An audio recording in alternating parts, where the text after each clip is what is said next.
Ok, vendredi 14 juin 2019, 9h25, nous sommes à Lubumbashi, dans la République démocratique du Congo, en Afrique subsaharienne. Nous voulons parler aujourd'hui d'une recommandation donnée par l'apôtre Paul aux chrétiens qui suivaient son message, à ses auditeurs qui appartenaient aux nations. Paul dit « Soyez mes imitateurs ». Nous lisons un premier texte dans 1 Corinthiens 11, et le tout premier verset, et là nous allons voir les paroles de l'apôtre. Ces paroles sont très claires parce que c'est ce qu'il voulait voir les Corinthiens faire. 1 Corinthiens 11, 1, « Suivez mon exemple comme je suis l'exemple du Christ ». Voilà l'apôtre qui demande aux Corinthiens de suivre son exemple. Il va revenir sur la même pensée plus loin dans Philippiens, mais dans 1 Corinthiens 4, au verset 16, il avait commencé déjà à en parler. Il dit, 16, « Alors je vous supplie, suivez mon exemple. » Donc, il est en train de supplier pour que ses auditeurs puissent suivre son exemple. Alors, si nous prenons d'abord ces deux versets dans King James, les deux versets de recommandation de l'apôtre Paul qui voulait voir les Corinthiens suivre son exemple, nous verrons que dans King James, dans 1 Corinthiens 4, le verset 16, le texte qui est donné nous donne ceci. Paul dit, « Ce pourquoi je vous implore, suivez mon exemple. » Donc l'apôtre est en train d'implorer, de supplier pour que ceux-là qui avaient suivi son enseignement, tous les membres des nations puissent accepter de suivre le modèle de l'apôtre. Philippiens 3, au verset 17. L'apôtre revient et nous lisons dans King James, il est dit « Frères, suivez-moi tous et remarquez ceux qui marchent ainsi comme vous nous avez pour modèle. » Nous reprenons Philippiens 3, le verset 17. « Frères, suivez-moi tous et remarquez ceux qui marchent ainsi comme vous nous avez pour modèle. » Vous nous avez pour modèle. Vous nous avez pour modèle. C'est-à-dire, Paul se présente comme étant le modèle qu'il voulait que les Philippiens puissent suivre.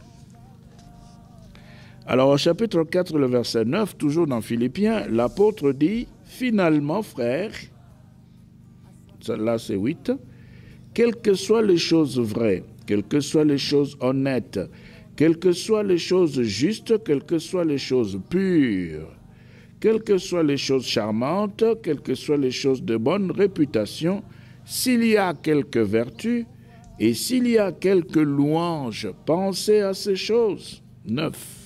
Il dit, ces choses, lesquelles vous avez et apprises et reçues et entendues et vues en Christ, en moi, faites-le, et le Dieu de paix sera avec vous. Nous reprenons le verset 9. Philippiens 4, le verset 9. Dans King James, Paul dit, ces choses, lesquelles vous avez et apprises et reçu, et entendu, et vu en moi, faites-le, et le Dieu de paix sera avec vous. Donc, vous suivez le modèle de Paul, vous prenez la décision de faire ce qu'il a recommandé de faire, vous prenez Paul comme modèle, eh bien, l'apôtre lui-même le dit, il dit « Et le Dieu de paix sera avec vous ». Mais nous allons un peu relire le même texte dans la Bible en application.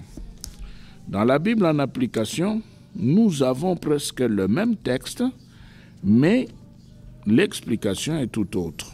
Et c'est pourquoi il est intéressant que nous puissions visiter ces différentes versions pour que nous puissions avoir la pensée complète de l'apôtre qui voulait absolument que nous puissions le prendre comme modèle. 1 Corinthiens 4, le verset 16, dans la Bible en application, il est dit, verset 16, « Je vous y encourage donc,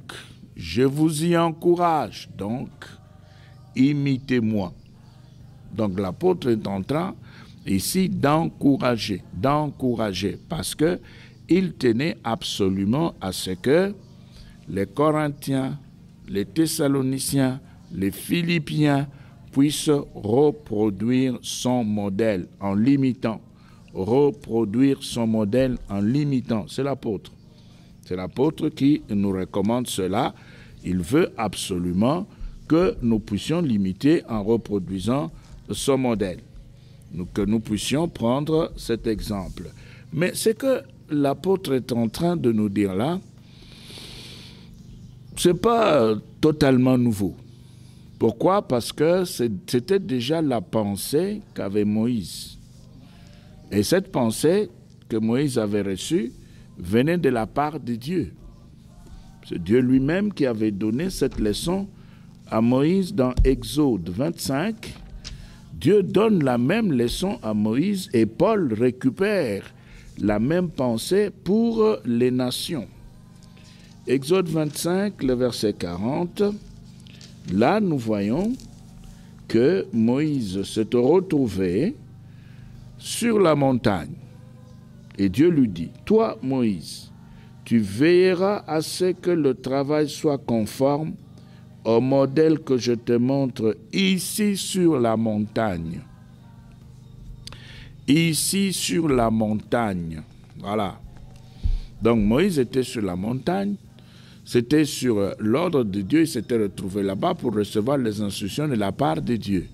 Et il va recevoir ces instructions de la part de Dieu.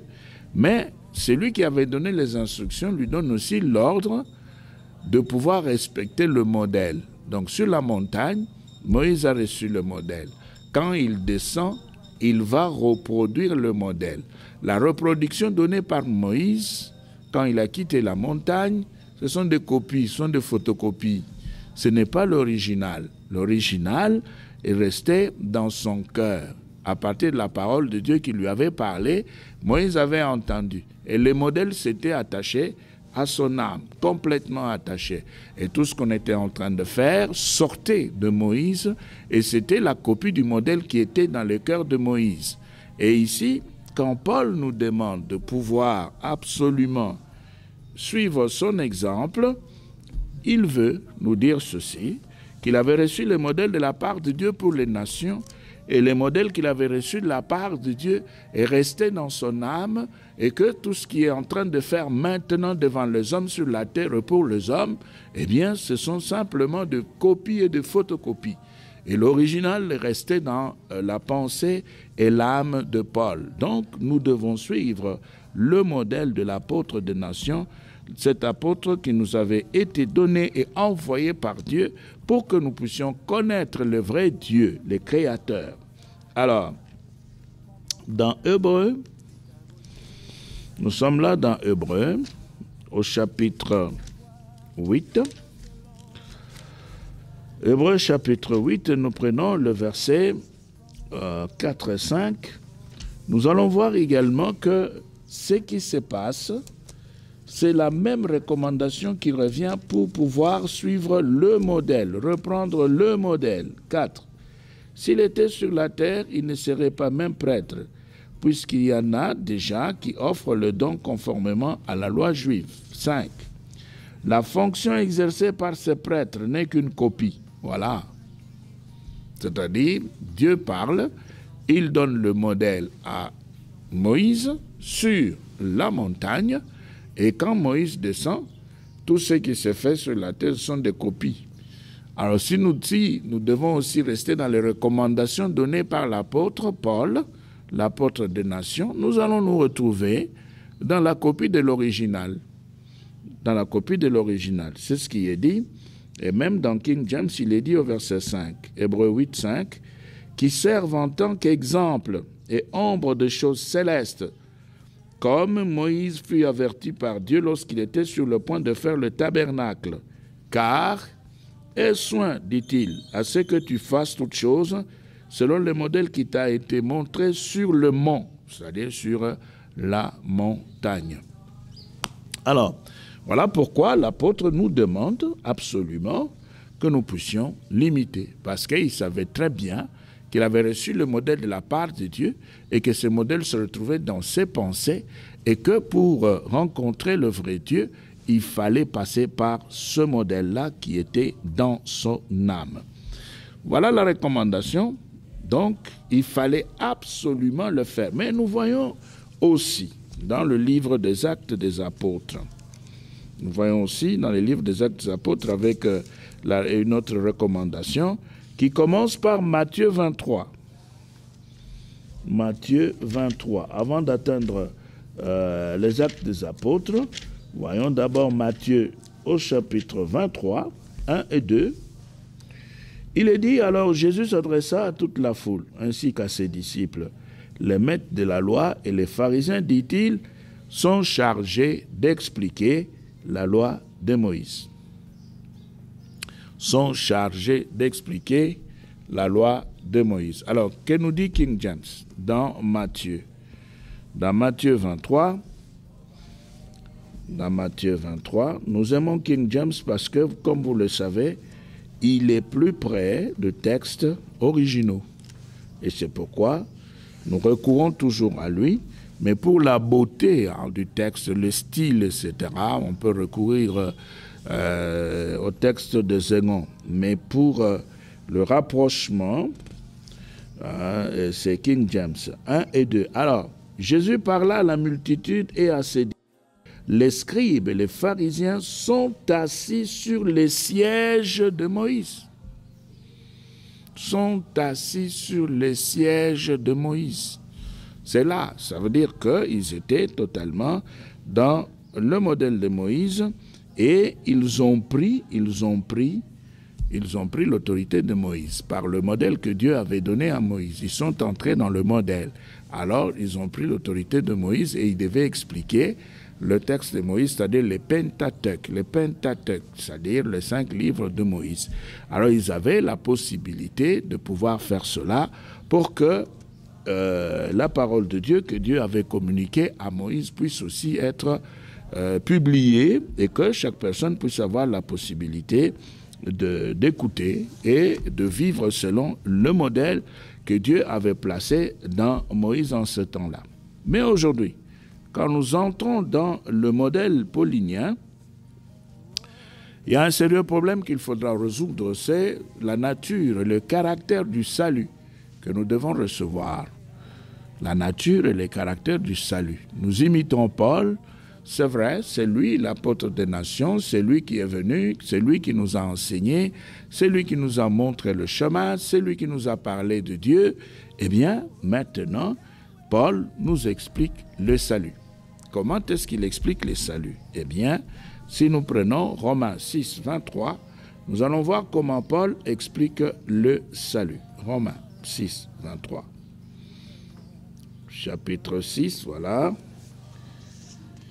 On est là et nous prenons le verset 23. Et il est dit dans King James, « Car le salaire du péché est la mort, mais le don de Dieu est la vie éternelle par Jésus-Christ notre Seigneur. » Nous reprenons. « Car le salaire du péché est la mort, mais le don de Dieu est la vie éternelle par Jésus-Christ notre Seigneur. » Texte très facile à comprendre. Très facile à comprendre, mais difficile à pratiquer. Pourquoi? Parce que, ici, l'apôtre dit que le salaire du péché est la mort. c'est-à-dire tous ceux-là qui sont encore dans le péché, ils sont morts. Mais le don de Dieu, les dons de Dieu, les dons de Dieu, c'est-à-dire ce qui vient de la part de Dieu, c'est la vie éternelle par Jésus-Christ notre Seigneur. C'est un don, le salut est un don. Voilà ce que l'apôtre Paul nous apprend. Il veut nous faire voir que le salut en Christ est un don. C'est ce qu'il dit. C'est un don. Et ce don vient de la part de Dieu. Alors, un don se reçoit. Un don ne s'achète pas. Un don ne se mérite pas. Un don est une faveur. Et c'est ce que l'apôtre nous dit dans son modèle. Quand il dit « imitez-moi », il veut que nous puissions comprendre que le salut est un don. Le salut n'est même pas une récompense, non. C'est un don de Dieu. C'est ce qu'il dit dans Romains 6, 23, « Car le salaire du péché est la mort, mais le don de Dieu est la vie éternelle par Jésus-Christ notre Seigneur. » Alors, toujours dans Romains, non, allons d'abord dans Éphésiens, au chapitre 2, Éphésiens chapitre 2, et là, nous allons voir que la même pensée va revenir. La même pensée revient, Éphésiens 2, 8, Paul dit, « Car par grâce vous êtes sauvés, par le moyen de la foi, et cela pas de vous-même, c'est le don de Dieu. » C'est le don de Dieu, c'est-à-dire une faveur. Une faveur. Il suffit seulement de pouvoir placer sa foi dans ce que Christ avait fait pour l'humanité sur le bois de la croix pour recevoir le salut. C'est fini. Il n'y a rien à payer. Il n'y a rien d'autre à pouvoir ajouter. Seulement la foi dans l'œuvre de Christ sur le bois de la croix, eh bien on reçoit la justice de Christ. Et quand on a reçu la justice de Christ, le salut est entré. Et cela est terminé. On n'a plus rien à ajouter. On n'a plus rien à retrancher. Voilà le modèle paulinien. Voilà ce que Paul nous apprend. Nous n'avons rien à faire pour être sauvés. Si seulement nous voulons être sauvés véritablement, il nous est recommandé d'avoir la foi dans l'œuvre de la croix. C'est fini. Dès que vous avez la foi, vous placez votre foi dans l'œuvre de la croix, nous dit Paul, eh bien vous allez recevoir le don de Dieu, la faveur de Dieu. Et quand ici nous parlons d'une faveur, c'est la grâce. On n'a rien mérité. Et c'est pourquoi nous disons que dans le modèle paulinien, eh bien le salut n'est pas une récompense. Le salut ne se gagne pas, le salut ne se mérite pas. Le salut est gratuit, il est gratuit. Il suffit seulement de placer sa foi dans l'œuvre de Christ et on reçoit le salut. Alors, nous prenons le même texte dans la Bible en application. Vous allez voir pourquoi.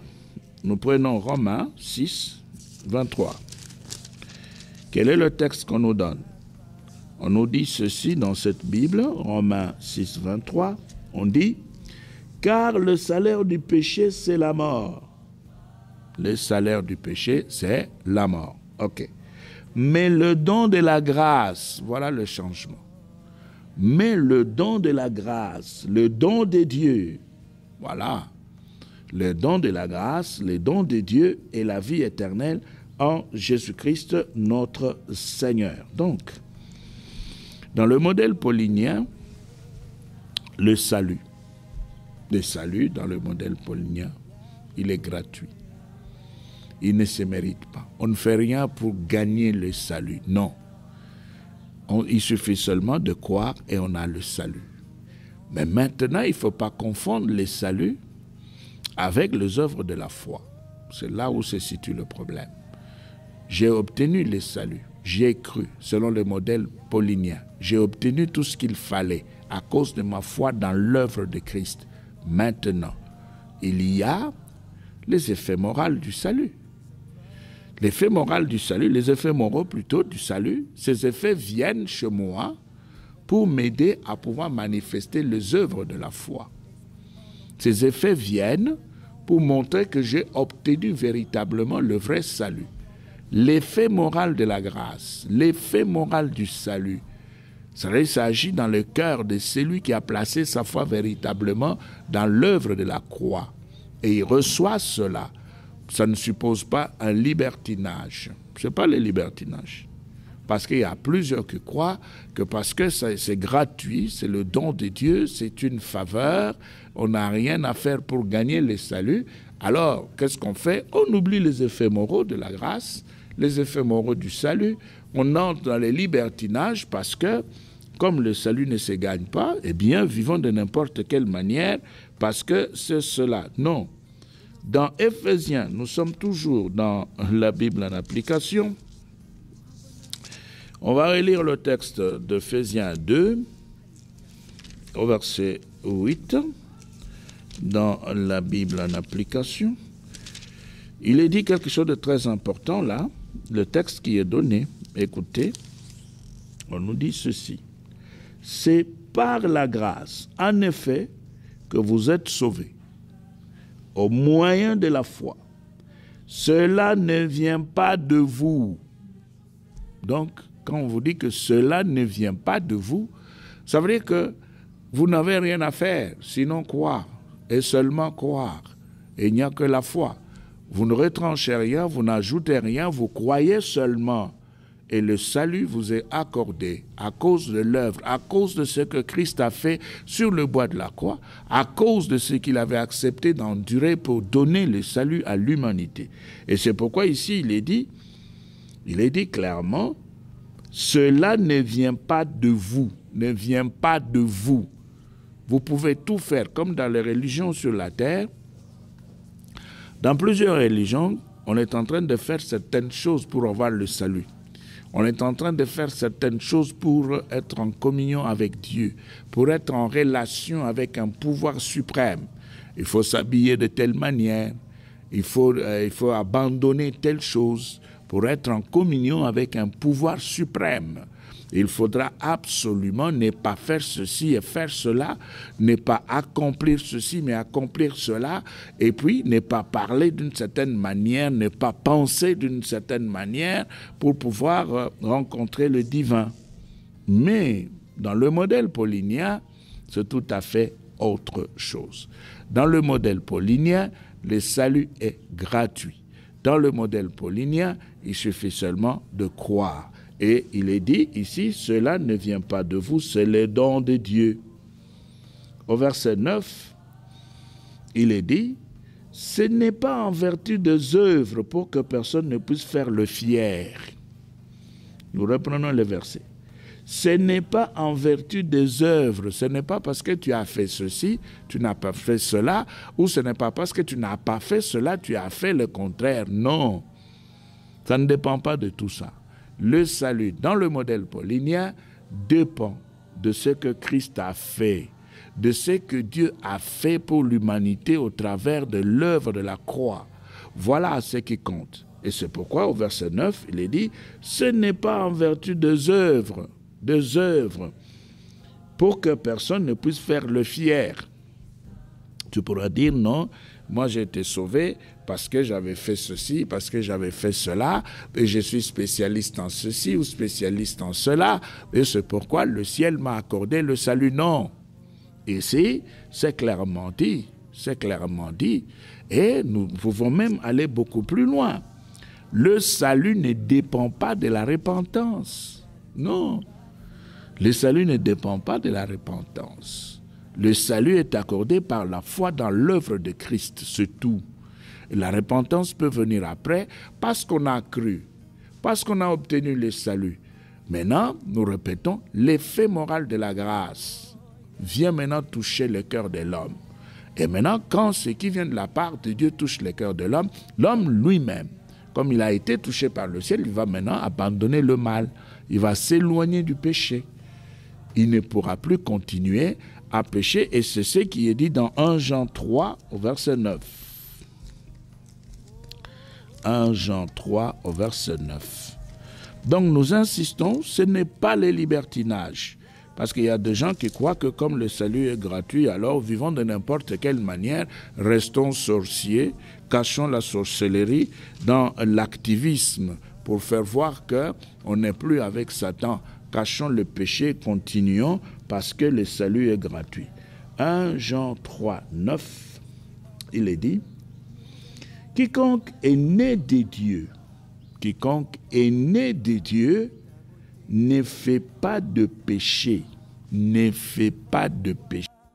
parce que la sémence de Dieu demeure en lui. Il ne peut pas pécher puisqu'il est né de Dieu. Voilà. Ça veut dire quoi? C'est ça ce que nous appelons les effets moraux de la grâce. C'est-à-dire le retour de l'ascenseur dans le cœur de la personne qui a placé sa foi en Christ, dans l'œuvre de la croix. Alors, King James, qu'est-ce que tu nous dis? 1 Jean 3, 9.